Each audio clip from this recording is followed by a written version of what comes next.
Jagex almost put a giant win boss, player-owned farms, and a PvP card game in the literal game. Well, sort of. These were all concepts developed by JMods during 4 different Game Jam events. A Game Jam is where the Jagex staff are given free reign to create their most ambitious and wacky ideas. And boy did they deliver. The kicker is, all of these ideas had or have a chance of getting implemented in the game. Like, for example, Blood Torva, which was designed by mod Sovereign during the November 2022 Game Jam. So buckle up for some crazy content, like this PVM encounter, The Winds of the Mountain, worked on by mod Elena, mod Gecko, and mod Jerv. This was intended to be a mid to low level hybrid skilling and combat PVM fight. Players would travel to the top of a mountain where they'd battle the deities of 4 cardinal winds. These deities would be called the Wind of Rain, Wind of Fire, Wind of Ice, and the Wind of Silence.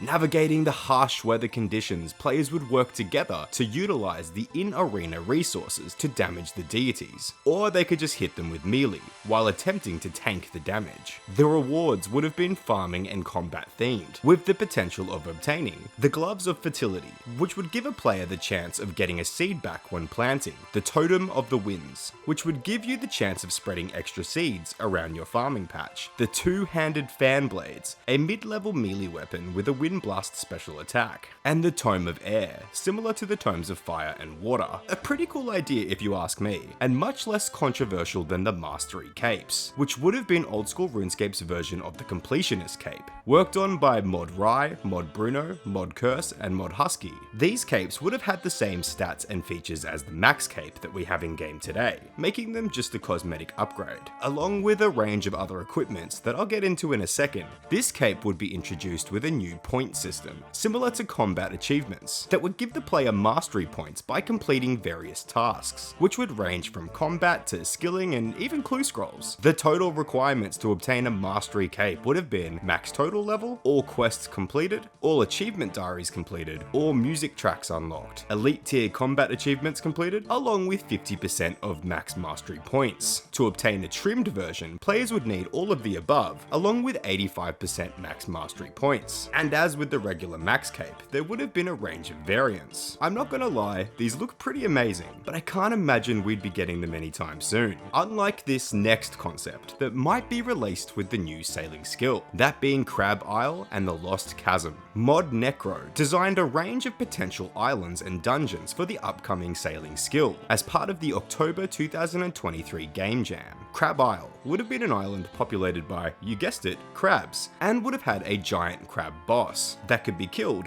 for treasure and crab meat. Yum yum. And I mentioned this design in my last video, but perhaps they could finally implement this pet design as part of the Crab Isle content, just saying. And a potential dungeon idea could be the Lost Chasm, which would be a desolated island being used by an evil spirit wishing to return to its powerful demonic form. All I know about this teaser is that the NPC model used in the image looks like an old demon design from RuneScape in like 2004, which I freaking love. What's better than an island which has been lost in time, and therefore the NPCs haven't evolved like the rest of Gielinor, meaning everything would have the graphics of old RuneScape.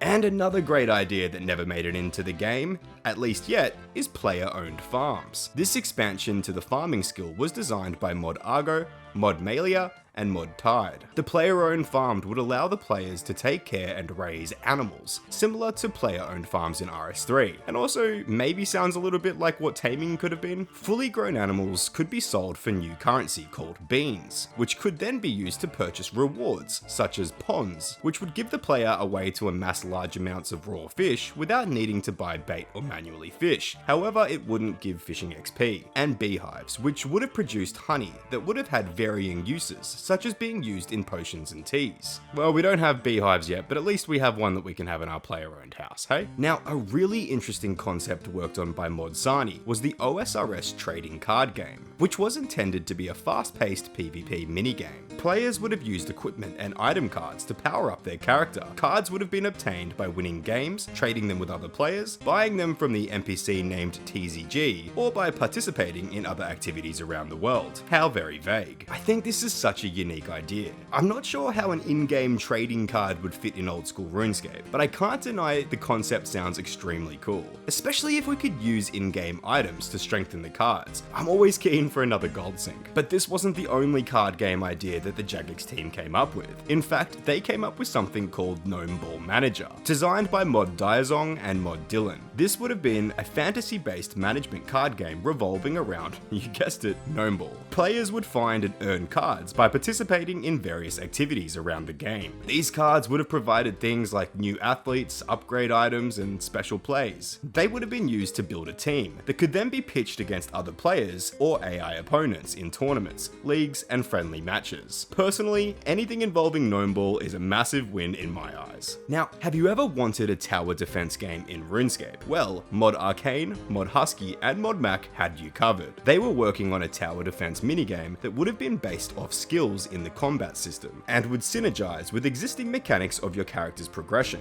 The closest thing I think we have in-game to something like this is during the Desert Treasure 2 quest, where the player must defend an NPC for 3 minutes from waves of monsters, using barricades and explosives to keep them out. Not quite tower defense, but it's the best we have. If you enjoyed the content, please subscribe. See ya.